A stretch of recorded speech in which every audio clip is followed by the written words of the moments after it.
नमस्कार बंधुरा home cook चैनेले सबाइके स्वागत जानाई। चले एलाम आबार एकटी रेसिपि निये। आज के आमी दारुण स्वादेर एकटी चिकेनेर रेसिपि बानाबो। चिकेनेर এই रेसिपिटा बानानोर जन्य खूब बेशी खाटनी करते होबे ना, खूबই कम समये ओ सहजेई बानिये फेलते पारबेन। आमरा जखन धनेपाता पेस्ट करी, पेस्ट करे एकटुक्षण राखार पर एटी कालो पड़े जाए, तो आज এই ভিডিওতে দেখাবো ঠিক কী পদ্ধতিতে ধনেপাতাগুলোকে বাটলে কালো পড়ে যাবে না, সেই টিপসটা আমি আজকে শেয়ার করব। এই রেসিপিটি অত্যন্ত লোভনীয় একটি রেসিপি, আর এই রেসিপিটি পুরোটা দেখার অনুরোধ রইল। আর রেসিপিটি ভালো লাগলে ভিডিওতে একটা লাইক করে দেবেন আর সকলের সাথে শেয়ারও করবেন। আর একদম বেশি ভালো লাগলে আমার চ্যানেলটিকে সাবস্ক্রাইব করতে ভুলবেন না কিন্তু। তবে চলুন রেসিপিটি শুরু করে ফেলছি। আপনারা সঙ্গে থেকে পুরো ভিডিওটি দেখে নিন আর কিছুটা টিপসগুলো জেনে নিন। রেসিপিটি বানানোর জন্য আমি এখানে 700 গ্রামের মতো চিকেন নিয়েছি। চিকেনগুলোকে ভালো করে ধুয়ে পরিষ্কার করে নিয়েছি। এবার একটা ম্যারিনেশন করে নেব। তার জন্য হাফ টিস্পুনের মতো হলুদ গুঁড়ো দিয়ে দিলাম আর 1 টিস্পুনের মতো লবণ দিয়ে দিলাম, 1.5 টিস্পুনের মতো ঘি দিয়ে দিলাম। এবার সমস্ত আমি উপকরণগুলিকে চিকেনের সাথে খুব ভালো করে মাখিয়ে নেব। চিকেনে ঘিটা দেওয়ার ফলে রান্নাতে চিকেনের ফ্লেভারটা কিন্তু খুব ভালো আসবে, খেতেও কিন্তু অসম্ভব স্বাদের লাগবে। সেই জন্য আমি একটু ঘি মাখিয়ে রেখে দিলাম। আপনাদের কাছে ঘি না থাকলে তেলও দিয়ে দিতে পারেন। এবার সমস্ত উপকরণ আমি ভালো করে মিক্স করে নিয়েছি। এবার ঢাকনা দিয়ে 30 মিনিটের মতো ফ্রিজে রেখে দেবো। এবারে একটা মশলা বেটে নেব। তার জন্য 1 টিস্পুনের মতো গোটা ধনে, 1 টিস্পুনের মতো গোটা জিরে আর 1 টিস্পুনের মতো গোটা মৌরি আর 20টা থেকে 25টার মতো গোটা কাজু দিয়ে দিলাম। এবার সামান্য একটু জল দিয়ে আমি এগুলোকে একটা স্মুথ পেস্ট বানিয়ে নেব। সমস্ত উপকরণগুলিকে আমি একসাথে একটা স্মুথ পেস্ট করে নিয়েছি। এবার একটা কাপে আমি বের করে নিয়েছি। এবার সেম মিক্সার জারে আমি এখানে কিছুটা ধনেপাতা পেস্ট করে নেব। এই ধনেপাতাগুলো আমি পরিষ্কার করে ধুয়ে নিয়েছি আর বেশ কিছুটা পরিমাণ কাঁচা লঙ্কা দিয়ে দিলাম। লঙ্কাটা আপনারা স্বাদ অনুযায়ী নিয়ে নেবেন। এবার আমি এখানে একটা টিপস বলে দিচ্ছি আপনাদেরকে। এই ধনেপাতাটা পেস্ট করার সময় আপনারা আইস কিউবও দিয়ে দিতে পারেন। আর আইস কিউব যদি না থাকে তাহলে একদম ফ্রিজে রাখা ঠান্ডা জল দিয়ে ধনেপাতাটা পেস্ট করে নেবেন। এতে কি হবে, ধনেপাতাগুলো কিছুক্ষণ রাখার পরে ধনেপাতাগুলো কালো পড়ে যাবে না। কারণ রান্না করতে করতে কিছুটা সময় লেগেই যাবে। ধনেপাতাটা যখন অ্যাড করব ততক্ষণে কিছুটা টাইম তো লাগবেই। তো সেই টাইমের মধ্যে ধনেপাতাটা যাতে কালো না পড়ে যায় তার জন্য এই আইস কিউব বা ঠান্ডা জল আপনারা একটু দিয়ে দেবেন, দিয়ে পেস্ট করে নেবেন। এবার আমি গ্যাসে একটা কড়াই বসিয়ে নিয়েছি। আমি এখানে বেশ কিছুটা পরিমাণ সাদা তেল দিয়ে দিলাম আর 4টে এলাচ দিয়ে দিলাম মুখ ফাটিয়ে, আর 2টো দারচিনি দিলাম আর দিলাম 3টে তেজপাতা।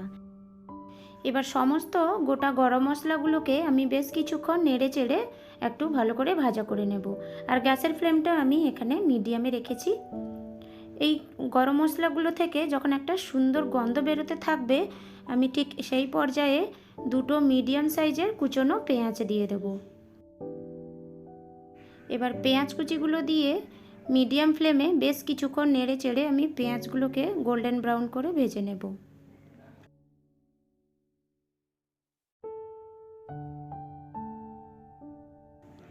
পেঁয়াজগুলোকে আমি গোল্ডেন ব্রাউন করে ভালো করে ভেজে নিয়েছি। আপনাদেরকে একটু খুন্তির সাহায্যে তুলে দেখিয়ে দিচ্ছি, দেখুন। এবার এই পর্যায়ে আমি ম্যারিনেশন করে রাখা ওই চিকেনগুলো আমি এক এক করে দিয়ে দিলাম। আজকে আমি আপনাদের সাথে দারুণ স্বাদের একটি চিকেনের রেসিপি শেয়ার করছি। আপনাদের যদি ভিডিওটি ভালো লেগে থাকে তাহলে সকলের সাথে শেয়ার করবেন আর একদম ভালো লাগলে আমার চ্যানেলটিকে সাবস্ক্রাইব করে নেবেন। এই রেসিপিটি গরম গরম রুটি, পরোটা সব কিছুর সাথেই কিন্তু অসম্ভব লাগে খেতে। আর এখন তো শীতের সময় ধনেপাতা এমনিতেই বাজারে প্রচুর পরিমাণে পাওয়া যাচ্ছে। তবে আর দেরি না করে ঝটপট বাজার থেকে ধনেপাতা কিনে আনুন আর ধনেপাতা দিয়ে চিকেনের এই রকমের সুস্বাদু একটি রেসিপি বানিয়ে ফেলুন। চিকেনটা দিয়ে আমি বেশ কিছুক্ষণ নেড়ে চেড়ে পেঁয়াজের সাথে নেড়ে চেড়ে নিলাম আর গ্যাসের ফ্লেমটা কিন্তু মিডিয়ামেই রেখেছি। এবার আমি 1 টেবিল স্পুনের মতো আদা রসুনের পেস্ট দিয়ে দিলাম। আবার আদা রসুনের পেস্টটা দিয়ে আমি চিকেনের সাথে খুব ভালো করে আবার নেড়ে চেড়ে মিক্স করে নেব এবং 2 থেকে 3 মিনিটের মতো আবারও চিকেনটাকে ভালো করে কষিয়ে নেব।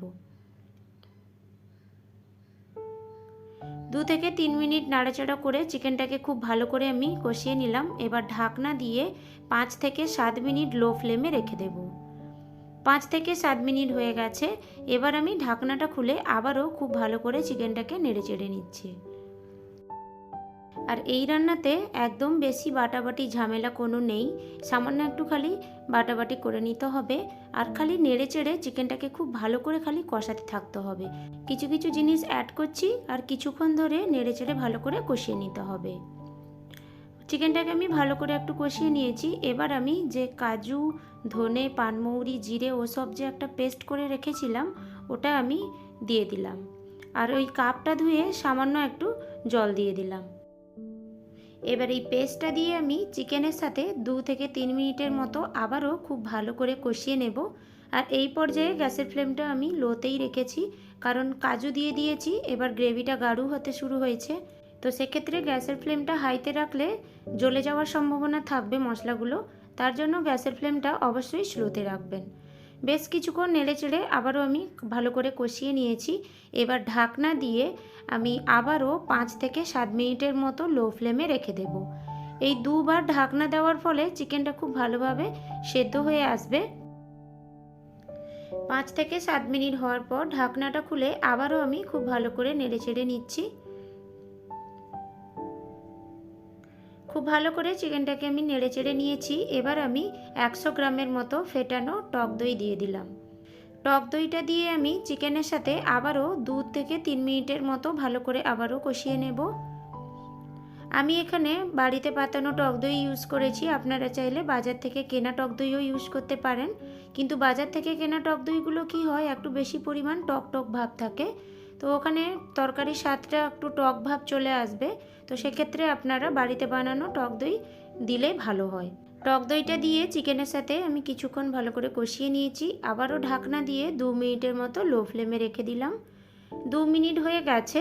এবার আমি ঢাকনাটা খুলে আবারও খুব ভালো করে একটু নাড়াচাড়া করে নিচ্ছি। দেখুন বন্ধুরা, এই পর্যায়েও আপনারা খেতে পারেন। এতেও কিন্তু একটু আলাদা রকমের টেস্ট পাবেন। ওই পানমৌরি আর সমস্ত মশলা দিয়ে যে একটা পেস্ট, এটার একটা আলাদা রকম টেস্ট আসে। চিকেনটাকে আমি খুব ভালো করে কষিয়ে নিয়েছি। এবার লাস্ট পর্যায়ে আমি ওই যে ধনেপাতা আর কাঁচা লঙ্কা পেস্ট করে রেখেছিলাম ওটাই আমি অ্যাড করে দিলাম। এবার খুব ভালো করে আমি নাড়াচাড়া করে নেব। আর এই তরকারিতে আমি বেশি জলটা ইউজ করব না, আর বেশিক্ষণ আর ফোটাবোও না, কারণ আমি প্রথমেই ঢাকনা দিয়ে দিয়ে অনেকটা পরিমাণ চিকেনটাকে ভালো করে কষিয়ে নিয়েছি। চিকেনটাও একদমই সেদ্ধ হয়ে গেছে। এবার ওই ধনেপাতা পেস্টটা দিয়ে আমি ভালো করে নেড়ে চেড়ে 2 মিনিটের মতন একটু কষিয়ে নিলাম। এবার আমি একটু টেস্ট করে দেখে নিচ্ছি যে লবণ, চিনি সব কিছুটা ঠিকঠাক আছে কিনা। একটু লবণের প্রয়োজন আছে, তো সেক্ষেত্রে আমি বিট লবণ ইউজ করলাম।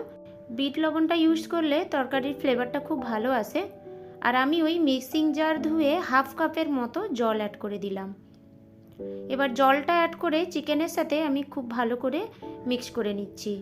আমি এখানে মিক্সিং জারটা ধুয়ে 1/2 কাপের মতো জল অ্যাড করেছি, কিন্তু আপনাদের যদি মনে হয় অ্যাড করবেন না জল, তাহলে দেওয়ার দরকার নেই। আমার গ্রেভিটা একদম বেশিটা গাঢ় হয়ে গেছিলো আর একদম তেল ভাসতে শুরু করেছিল, সেই জন্য আমি সামান্য একটু জল অ্যাড করে দিলাম। এবার জলটা দিয়ে চিকেনটা খুব ভালো করে মিক্স করে নিয়ে আমি 2 মিনিটের মতো ঢাকনা দিয়ে রেখে দিয়েছিলাম, আর একদম স্লো ফ্লেমেই রেখেছিলাম। এবার দেখুন তরকারি আমার একদমই রেডি হয়ে গেছে। একদমই জল কম দেওয়ার ফলে দেখুন তরকারিতে খালি তেলের পরিমাণটাই বেশি দেখা যাচ্ছে।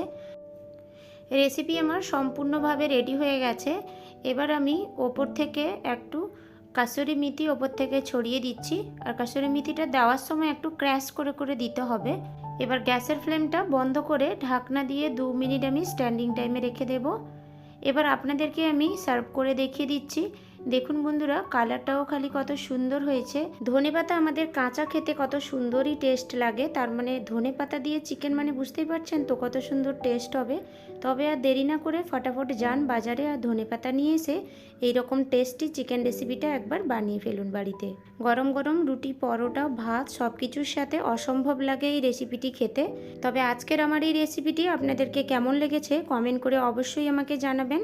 আর রেসিপিটি ভালো লাগলে সকলের সাথে শেয়ার করার অনুরোধ রইল। তবে আজকের মতো বিদায় জানাচ্ছি। দেখা হচ্ছে পরের একটি রেসিপির সাথে। সবাই খুব ভালো থাকবে।